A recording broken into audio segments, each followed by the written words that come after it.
하나님 아버지, 오늘도 우리에게 은혜를 주셔서 우리가 주 앞에 나와서 하나님을 의지하며 하나님께 구하며 살아가게 하시니 참으로 감사합니다. 하나님, 오늘 하루도 우리가 예수 그리스도 가신 그 십자가 사랑의 길 따라가기를 원합니다. 아버지, 그 길 갈 때에 우리에게 환난과 핍박이 있다 할지라도 아버지 하나님이 주시는 그 은혜를 의지함으로 또 누림으로 그 길 걸어갈 수 있도록 인도하여 주옵소서. 예수님의 이름으로 기도합나이다. 아멘. 찬송가 337장 하시겠습니다. 찬송가 337장입니다.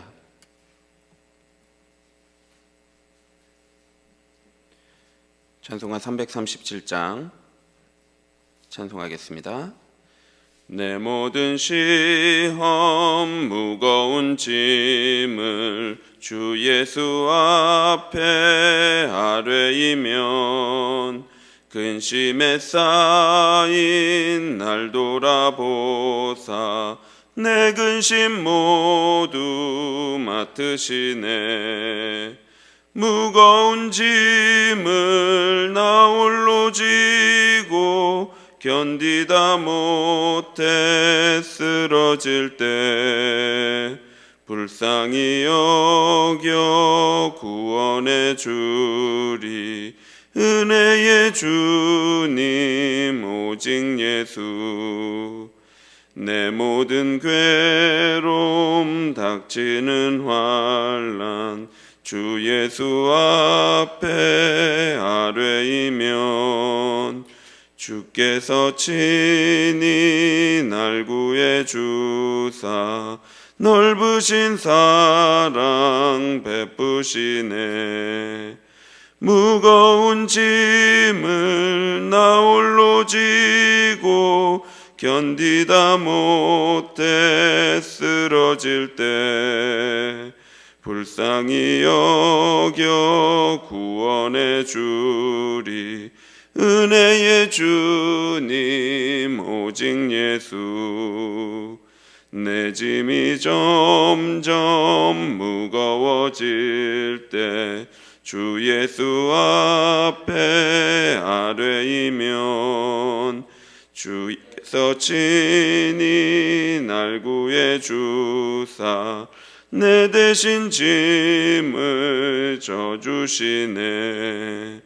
무거운 짐을 나 홀로 지고 견디다 못해 쓰러질 때 불쌍히 여겨 구원해 주리. 은혜의 주님 오직 예수. 마음의 시험 무거운 죄를 주 예수 앞에 아뢰이면 예수는 나의 능력이 되사 세상을 이길 힘 주시네. 무거운 짐을 나 홀로 지고 견디다 못해 쓰러질 때 불쌍히 여겨 구원해 주리. 은혜의 주님 오직 예수. 성경 말씀 누가복음 12장 1절부터 12절까지입니다. 누가복음 12장 1절부터 12절까지 말씀입니다.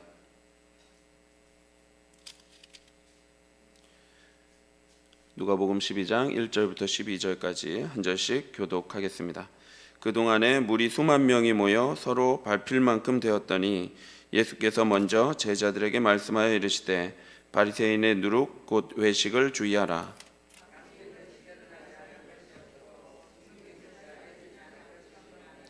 이러므로 너희가 어두운 데서 말한 모든 것이 광명한 데서 들리고 너희가 골방에서 귀에 대고 말한 것이 지붕 위에서 전파되리라.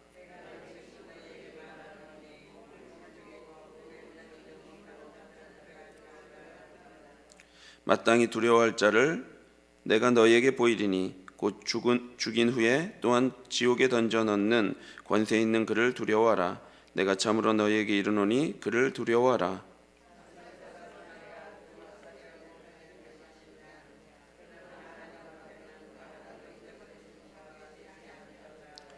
너희에게는 심지어 머리털까지도 다 세신 바 되었나니 두려워하지 말라. 너희는 많은 참새보다 더 귀하니라.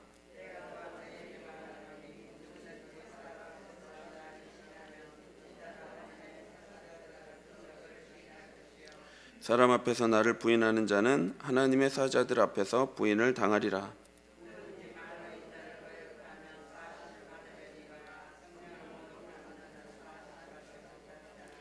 사람이 너희를 회당이나 위정자나 권세 있는 자 앞에 끌고 가거든 어떻게 무엇을 대답하며 무엇을 말할까 염려하지 말라. 마땅히 할 말을 성령이 곧 그때에 너희에게 가르치리라 하시니라. 아멘. 지난주에 우리가 11장을 보면서 예수님은 바리새인에게 초대를 받아 그의 집에 들어갔었습니다. 그런데 예수님은 바리새인에게 잔과 대접은 깨끗이 하면서 그 속에는 탐욕과 악독이 가득하다라며 바리새인을 책망하셨습니다. 이는 바리새인의 종교적 외식을 꼬집어 말씀하신 것인데요. 왜냐하면 바리새인은 겉으로는 사소한 율법까지도 다 지켜 행하는 것처럼 열심을 다했지만 실제로는 그의 삶에 공의도 없었고 하나님의 사랑도 없었기 때문입니다. 예수님께서 바리새인과 율법교사의 외식을 책망하는 동안에 어느새 수만 명의 사람들이 모여들었습니다. 1절에 보니까 예수께서 먼저 제자들에게 말씀하여 이르시되 바리새인들의 누룩 곧 외식을 주의하라 이렇게 말씀합니다. 바리새인의 누룩을 조심하라라는 예수님의 경고는 다른 복음서에도 나타나는데요. 오늘 본문에서는 그 누룩이 무엇인지 정확히 밝히고 있습니다. 그것은 외식, 즉 위선이었습니다. 유대사회에서 바리새인들은 존경받는 위치에 있었습니다. 그들의 종교적 열심은 정평이 나 있었습니다. 11조는 기본이고 모든 율법에 있어서 상당히 높은 기준을 두고 세부적으로 적용하여 지켰습니다. 바리새인의 이러한 삶은 겉으로 보기에는 참 그럴싸했습니다. 이처럼 종교적 외식은 어느 정도까지는 통할 수 있습니다. 성공할 수 있습니다. 그래서 교회에서도 보면 예수님을 사랑하지 않는데도 불구하고 교회 일하고 11조하고 예배 참석 잘하면 많은 사람들에게 신앙이 좋구나라는 말을 들을 수 있습니다. 그러나 이러한 종교적 외식이 영원히 통하지는 않습니다. 2절에 보니까 감추인 것이 드러나지 않을 것이 없고 숨긴 것이 알려지지 않을 것이 없나니 라고 말합니다. 우리가 가면으로 잠시 얼굴을 가릴 수는 있습니다. 그러나 그 가면으로 우리의 몸 전체를 다 가릴 수는 없습니다. 종교적 외식은 시간이 지나면 반드시 드러나게 되어 있습니다. 그렇다면 종교적 외식과 신앙적 순종 사이에는 어떤 차이가 있습니까? 예수님을 사랑하면서 오는 순종과 섬김의 중요한 특징은 그 열매로 겸손과 감사와 기쁨이 맺힌다는 것입니다. 하나님의 말씀을 진실하게 순종하려고 하는 자들은 그 말씀을 순종하는 것이 보통 어려운 것이 아니라는 것을 압니다. 그래서 더욱더 겸손해집니다. 그러나 동시에 그 길에 예수님의 도우심과 은혜가 있다는 것 또한 경험하게 됩니다. 그래서 그 삶에는 감사와 기쁨이 넘칩니다. 그래서 진실한 성도의 삶은 누구보다 열심히 하나님의 말씀에 순종하며 살아가면서도 그 안에 겸손과 감사와 기쁨이 넘치게 됩니다. 그러나 반대로 종교적 외식으로 가득한 사람은 겉으로는 그 열심이 진실한 성도와 비슷할지는 몰라도 그들의 삶에는 전혀 다른 열매가 맺히게 됩니다. 그것은 겸손과 감사가 아닌 교만입니다. 나는 이만큼 했기 때문에 내 이 공로 때문에 나는 더 많이 누려도 된다고 생각합니다. 나에게는 특권이 있다고 생각합니다. 그러니 자기 자신을 자랑하게 되고 자꾸 높임받고자 합니다. 그렇게 점점 교만해지죠. 따라서 아무리 겉으로 포장을 해도 참신앙과 종교적 외식은 그 열매로 드러나게 됩니다. 이러므로 3절에 보면 이러므로 너희가 어두운 데서 말한 모든 것이 광명한 데서 들리고 너희가 골방에서 귀에 대고 말한 것이 지붕 위에서 전파되리라. 아무리 어둡고 비밀한 곳에서 소곤소곤 귀에 속삭였지만 그 말이 마치 날개가 달린 것처럼 그 방에서 벗어나 지붕 위에서 큰 소리로 선포됩니다.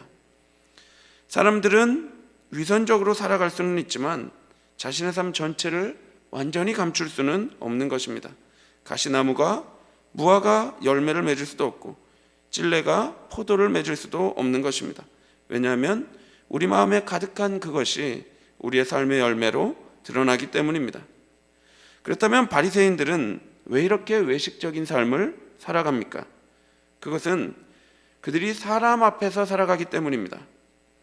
사람들의 눈에 자기를 보이려 살아가기 때문에 외식적인 삶을 살아가게 되는 것입니다. 그러나 진실한 성도는 하나님 앞에서 살아갑니다. 사람들이 나를 어떻게 보는지, 나를 어떻게 대하는지와 상관없이 하나님께서 나를 어떻게 보시는지, 하나님께서 나를 어떻게 대하실 것인지를 중요하게 여깁니다.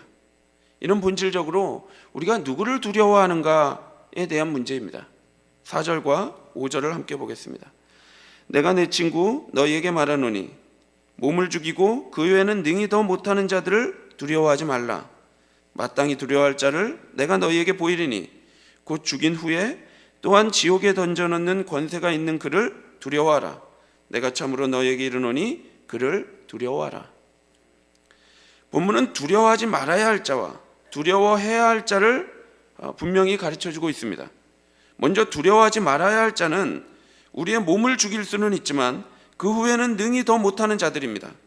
예수 그리스도의 복음을 위해 살아갈 때 사람들이 성도를 핍박할 수 있습니다. 그 길에는 고난이 있고 박해가 있습니다. 11장에 예수께서 외식하는 바리새인과 율법학자들을 책망하고 나오실 때 그때 어떻게 됩니까? 예수님이 바리새인 집에서 나오실 때에 서기관과 바리새인들이 거세게 달려들어 여러 가지 일을 따져묻고 그 입에서 나오는 말을 책잡고자 노리고 있습니다. 십자가를 향해 가신 예수님은 온갖 오해와 비난, 조롱과 핍박을 받으셨으며 결국 십자가에 못 박혀 죽임을 당하실 것입니다. 그 십자가는 자기 자신을 죽이고 우리를 살리신 십자가입니다. 하나님의 말씀의 본질인 그 사랑을 행하며 순종하는 사람들, 예수님의 십자가의 길을 따르는 이 땅의 모든 성도는 따라서 현실의 온갖 오해와 비난과 조롱과 박해를 받게 됩니다. 그러나 성도는 그러한 세상을 두려워하며 살아가지 않습니다. 왜냐하면 사람들은 몸을 죽일 수는 있어도 그 후에 우리의 영원한 생명을 죽일 수는 없기 때문입니다. 우리에게는 마땅히 두려워할 자가 있습니다. 그는 우리의 육체의 죽음뿐만 아니라 죽인 후에도 지옥에 던져 넣을 권세가 있는 분입니다. 우리의 육체는 언젠가는 썩어 없어집니다. 모든 육체는 모두 썩어 흙이 되죠. 육체적 죽음은 마치 계절 같아서 우리에게 반드시 찾아옵니다. 이 죽음의 계절은 때로 급하게 찾아오기도 하고 천천히 찾아오기도 합니다. 그러나 중요한 것은 반드시 옵니다. 그리고 그 기간은 결코 길지 않을 것입니다. 모든 인간은 육체적 죽음을 두려워하면서 살아갑니다. 그러나 우리가 진짜 두려워해야 할 것은 육체적 죽음 이후에 닥칠 심판에 대한 두려움입니다. 이 땅의 생명 이후에 최종적 심판에 대한 권위를 가진 그분을 우리는 두려워하며 살아야 하지요. 따라서 우리가 무엇을 두려워하는가는 우리의 삶에 고스란히 나타나게 되어 있습니다. 육체적 죽음을 두려워하며 살아가는 자들은 이 땅의 생애에 얽매여 살아갑니다.